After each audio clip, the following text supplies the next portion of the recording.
behalf of Resurrection Parish and Father Gaspar and myself want to offer to you, the family, our condolences, our prayers for you.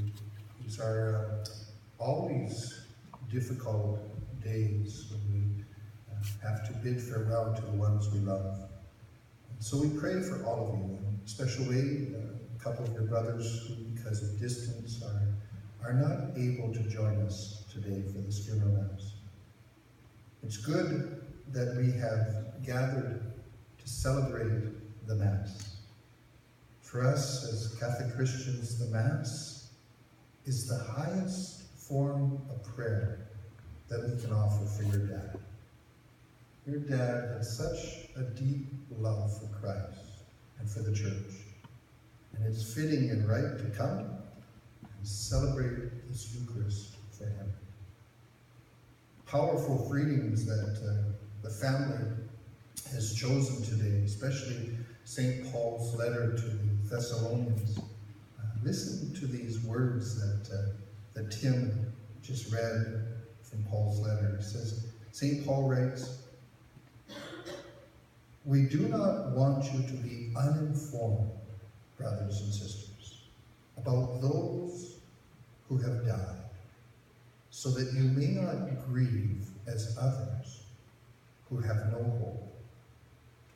In other words, Paul's not telling them that they shouldn't grieve.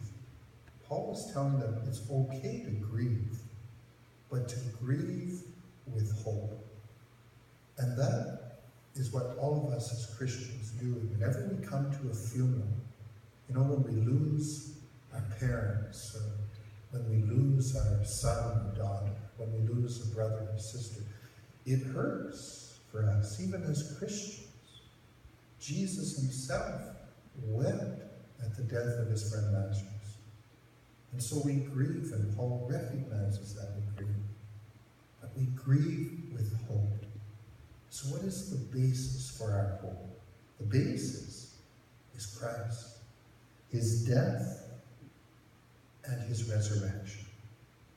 Paul writes, "Since we believe that Jesus died and rose again, God will bring with him those who have died.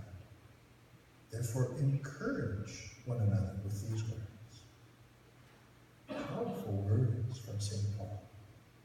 Frank was well read, saw the books, some of his books that he had when he came into the church. Frank knew the scriptures. He studied the scriptures, and he knew these words of St. Paul.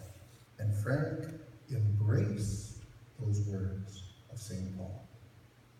His faith gave him strength, and he confronted cancer.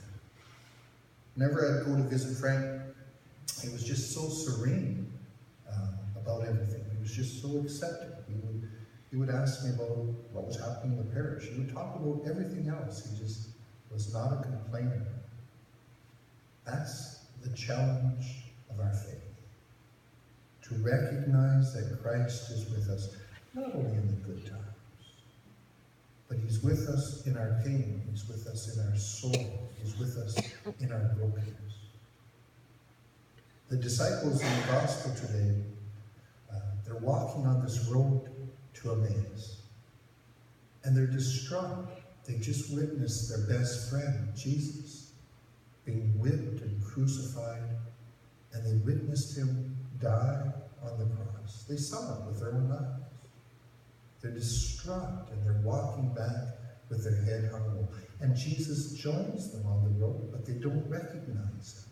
Something keeps them from recognizing him. But when they realize that it was Christ who was with them, they were filled with joy. They said, "Weren't our hearts burning within us?" And their sorrow turned to joy. Frank knew without a doubt that Christ walked with him on his journey. That was his joy. That was his peace. That's why Frank could be so serene. And so as we grieve today, my friends, because it is difficult, when we lose our loved ones. We grieve